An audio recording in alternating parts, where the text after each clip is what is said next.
What if I could harness the fully immersive and realistic dream environment to do something so spectacular? Turns out, I already can.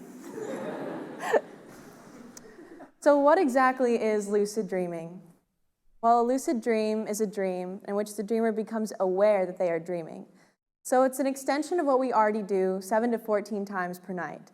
It's dreaming, but in a more mindful way.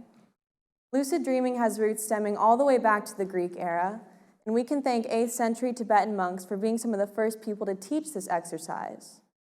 While there has been speculation over the years, there's been numerous contemporary studies that have proven that lucidity in a state of sleep is possible. So we know that dream eye movements reflect waking eye movements. So for example, when you look to the left in your dream, your eyes will actually move to the left even though you're asleep. So using this knowledge, sleep researcher Stephen LaBerge conducted a study in the 1980s that proved that lucid dreaming was possible. LaBerge would ask subjects to memorize certain eye movements, such as up, up, left, down, and then he would train these subjects to lucid dream. And once these subjects were asleep and they were lucid dreaming, they could actually signal to LaBerge with their eye movements that they were lucid dreaming. So studies like these have really allowed science to open the door to the endless possibilities when we can open that gateway to our subconscious.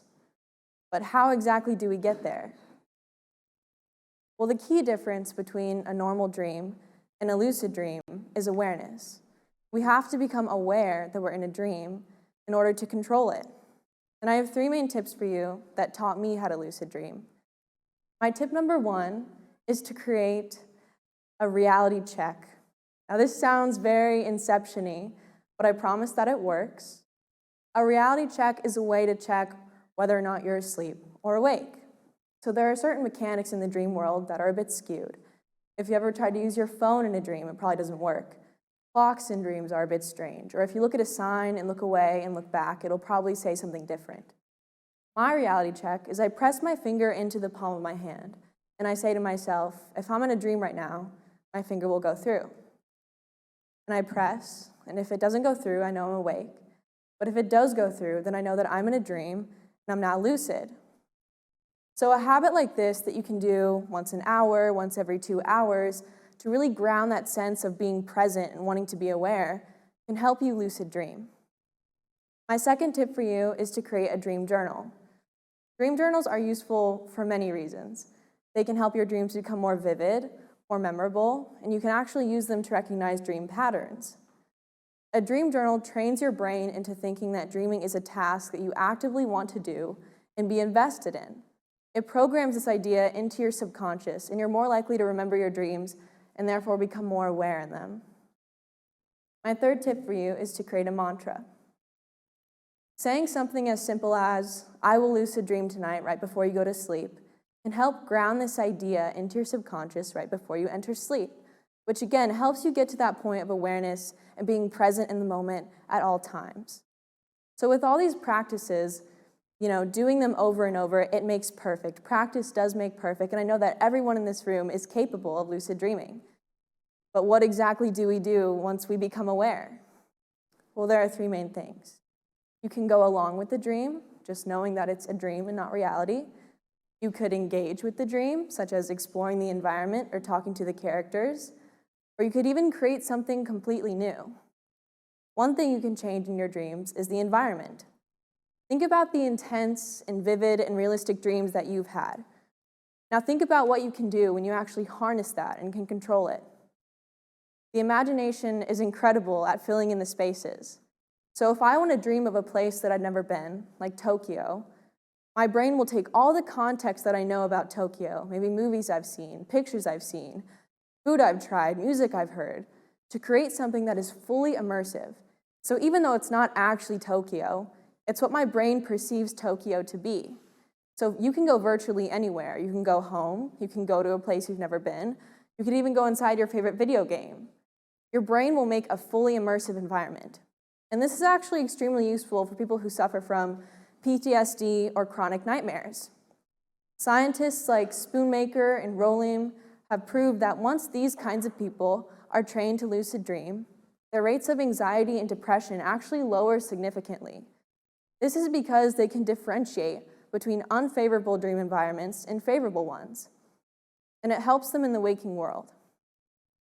Another thing you can do in your dreams is to control your dream body. As cliche as it is, it's really fun to fly in your dreams, as well as teleport, or become a giant, or become Spider-Man. You really can do anything, but again, what you do with your body in your dreams has benefits to you in the waking world. For example, there was a study done in 2010 by Harvard Medical School in which they asked subjects to do a computer maze. Then they had these subjects take a nap. And the subjects that dreamed of the maze in their nap performed 10 times better again when they woke up compared to the students that did not dream of the maze. So even though these people might not have been dreaming of the same maze, maybe they weren't even solving the maze, they had a huge advantage after waking up compared to the students that did not dream of the maze at all. So using this concept, you can do many things with it. You can improve your motor skills, like practicing an instrument. You can improve your problem-solving skills, like doing the maze. You could even boost your confidence by practicing social situations. Or you can improve your creativity by visualizing new and innovative ideas, not limited by any time or resources.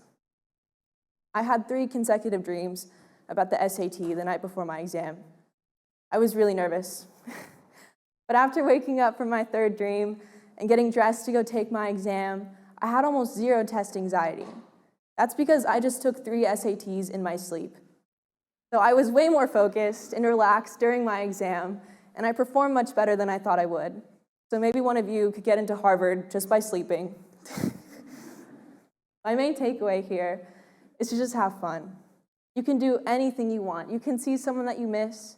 You could become an animal. You could travel through time and space. Or you could talk to Timothy Chalamet. Wait, we spend 1/3 of our lives sleeping. So take advantage of the wonders of your mind to improve your mental agility and well-being just by lucid dreaming. My advice to you is to give it a try. Thank you.